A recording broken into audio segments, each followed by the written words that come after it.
আসসালামু আলাইকুম প্রিয় ক্রিকেট ফ্যান্স।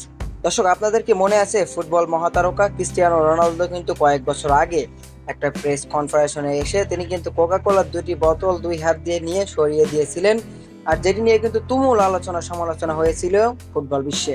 মূলত রোনালদো অবশ্য কোকা কোলার চেয়ে পানিকে উত্তম বলার কারণে কিন্তু এরকম একটা কাজ করেছিল। তবে বর্তমানে ইসরায়েলি এই পণ্যকে কিন্তু পুরোপুরিভাবে বয়কট করছে প্রতিটা মুসলিম কান্ট্রি। তেমনটাই চলছে বাংলাদেশেও কিন্তু, কেননা তারা কিন্তু ফিলিস্তিনে নির্মম মানুষদের উপর যেভাবে হামলা চালাচ্ছে, তাদের পণ্য বয়কট করা আমাদের জন্য খুবই দরকার। তাই এরই মধ্যে কিন্তু বাংলাদেশ সিরিজ এবং জিম্বাবুয়ের বিপক্ষে চলছে 5 ম্যাচের টি-20 সিরিজের জন্য আজকে কিন্তু ট্রফি উন্মোচন হয়েছে এবং সেখানে সমস্ত কাজগুলো চলছিল এবং সেখানে কিন্তু একটা ছোটখাটো একটা প্রেসেরও আয়োজন করা হয়েছিল। তবে সেখানে সেকেন্দার রাজা কিন্তু হুট করে এসে বসে সামনে যখন দেখতে পেলেন তার টেবিলে দুইটা কোকা কোলার বোতল দুই পাশে, যদিও বাংলাদেশের নতুন স্পন্সরশিপে যোগ হয়েছে কোকা কোলা, তবে সেকেন্দার রাজার কিন্তু এতে কিছুই যায় আসে না। তাই তো তিনি স্পষ্টভাবে দুটি বোতল দুই হাত দিয়ে সরিয়ে দিয়েছেন এবং নিচে রেখে দিয়েছেন। তিনি চাননি এই বোতলটা তার সামনে থাকুক।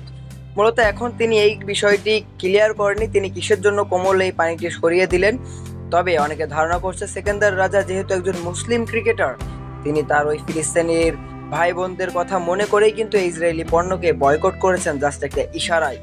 মূলত সেকেন্দার রাজার এরকম একটা কর্মকাণ্ডের পর কিন্তু বাংলাদেশের মানুষ সেকেন্দার রাজাকে কিন্তু এমনিতেই ভালোবাসে, তারপরে আরো অনেক বেশি ভালোবেসে ফেললো।